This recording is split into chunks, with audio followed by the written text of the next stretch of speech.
Did you know that there are at least 50 hormones produced in the human body? Well, that's your fun fact for the day. And today we're going to talk about one that could possibly be causing your weight gain, sleep problems, and lack of energy. Just one of 50 that are produced. So, hang with me. Let's talk about that one.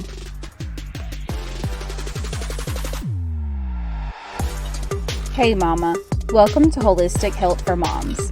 Do you want to lose weight and have more energy?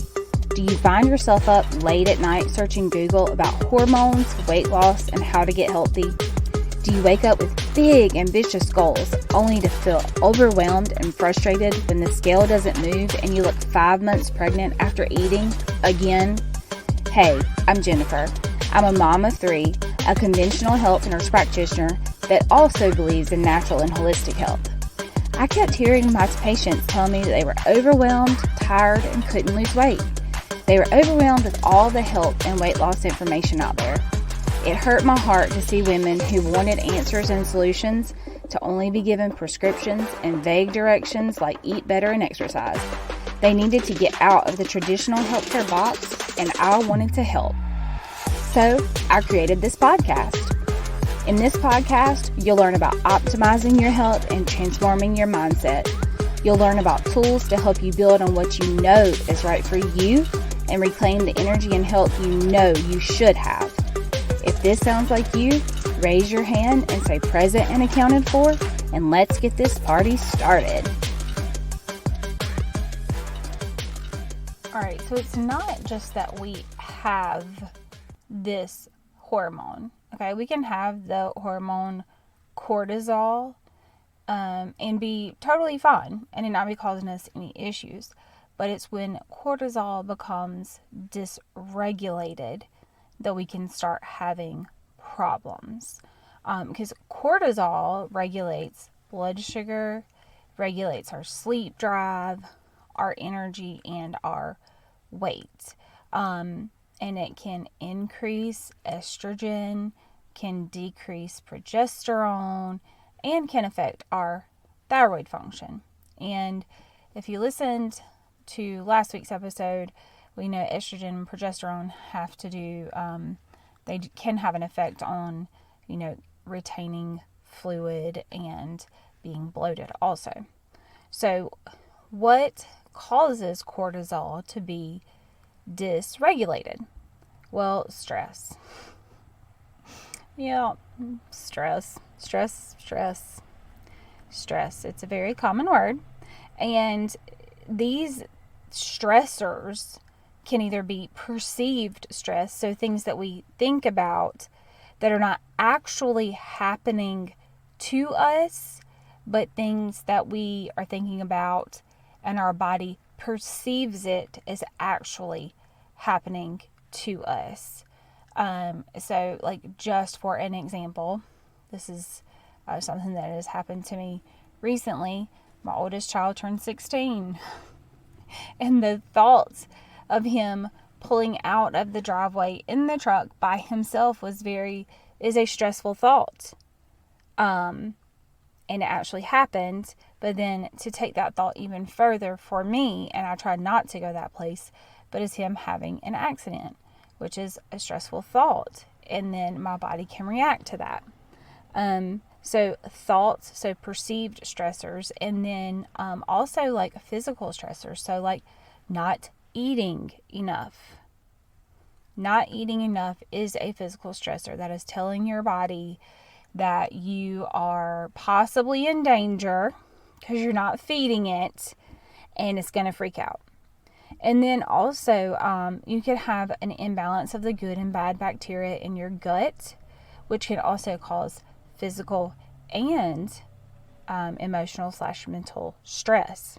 Now, many years ago, many moons ago, stress was beneficial because it caused us to fight for our lives, flight, so flee for our lives, or freeze to protect ourselves. And it saved us. Okay, but now stress for short periods of time, for that instance, when we needed to fight or flight or freeze, it was beneficial because it saved us. And now it can still be beneficial because it can save us. But if it goes on for long periods of time, that is when cortisol can become dysregulated. So how do you know if you are under long-term stress? Because some women that I talk to, and I'll say, do you think it's stress related? They're like, oh no, I'm fine. But yet I know that they just told me they had 20 things going on at home, and I can only imagine how stressful that would be for me. I know people handle it differently, but we're going to talk about some of the physical responses to stress that you could possibly be experiencing and not realize that that's what it's related to.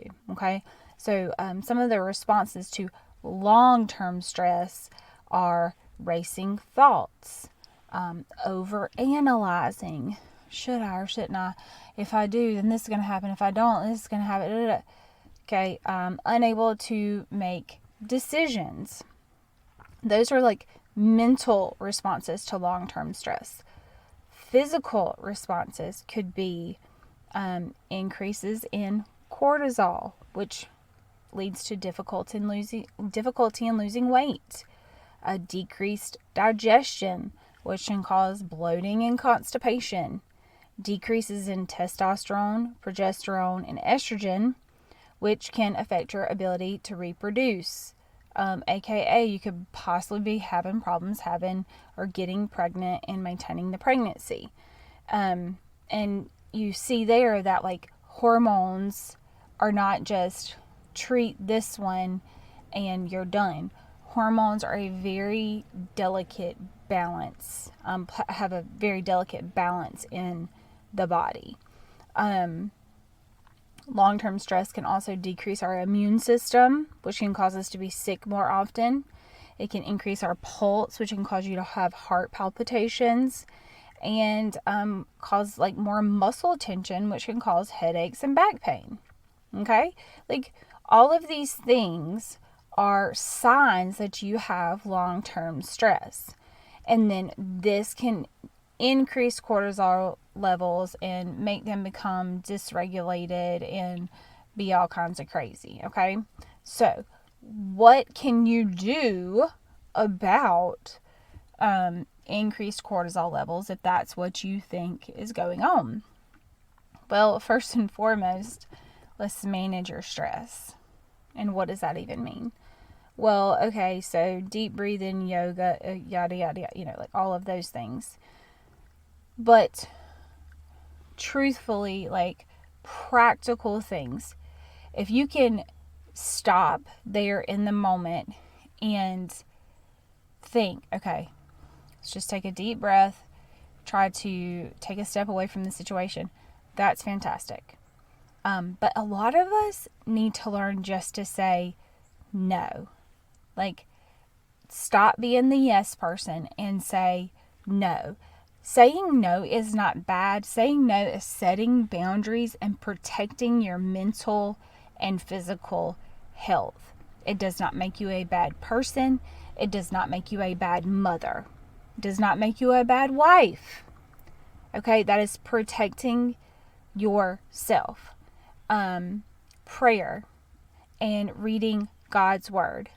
A wonderful way to start your day on a good note, and just giving it to God and letting Him handle those situations that you are stressing over. Because your worry and your stress and your what ifs and this could happen and this could happen and over analyzing is not helping anybody. It's not helping anybody. Next, how are you going to manage your stress? You can go out in nature. Y'all, I'm not even lying. I, on a regular basis, take my shoes off, because I am that person. Take my shoes off and I walk outside. And, I thank God for my husband because we have a beautiful lawn and very soft grass. But I do it at my parents' house too. Not that they don't have a great lawn, but I do it at my parents' house too. Go walk barefoot in nature. Or just go sit in nature. Like, just surround yourself with trees or by a pond in a park in a quiet place. Just like 5 minutes. Just take 5 minutes. You would be amazed. Focus on your sleep and your sleep hygiene. Sleep hygiene is like the things that you do leading up to going to sleep that prepare you for sleep, that help you get restful sleep. Clear your schedule of things that are sucking your energy. And I know that you can think of one right now. Just straight up energy sucker. Because those just increase your stress levels, and it sucks, and they're no fun, and they're not benefiting anybody, and you're just doing it to do it, and you could possibly be getting resentful towards someone, and that's just like, that's no good. So just step away. Okay, so there are some ways to manage your stress. So another way, step 2 on how to, or what to do about your increased cortisol levels, reduce your caffeine intake. Caffeine is like liquid adrenaline, and it can cause the heart palpitations and the racing thoughts and the chest pain, and we don't want any of that. Same thing with sugar. Sugar gives us that little boost that we need to get through to the end of the afternoon, and that's just a little nudge that we need. Eating regular, consistent meals throughout the day can help you with that afternoon slump, or that sweet tooth like at night that you could possibly have. And just eating more fruits, vegetables, lean meats, leafy greens, drinking, green tea can help those things. The normal things I talk about on this podcast, I know you feel like sometimes I'm beating a dead horse, but y'all, it's so basic. It's so basic that we have to be reminded regularly before we get sucked into the diet rat hole. Okay? And step 3, you can talk to your doctor about medications. Prescribed medications. There are medications you take daily to prevent symptoms from happening. There are medications that you can take as needed to help with your stress levels and to hopefully bring those cortisol levels down. And then if you're interested in alternative or natural solutions, then I will put a link in the show notes and y'all can check those out. So I hope that this podcast has helped you understand one of the many, many hormones that our bodies produce and play or have a role in that delicate like ballet dance of hormones. And if you have any questions, just send me a message to Jennifer Coble. Support at jennifercoble.com. And you can also check out my website at jennifercoble.com.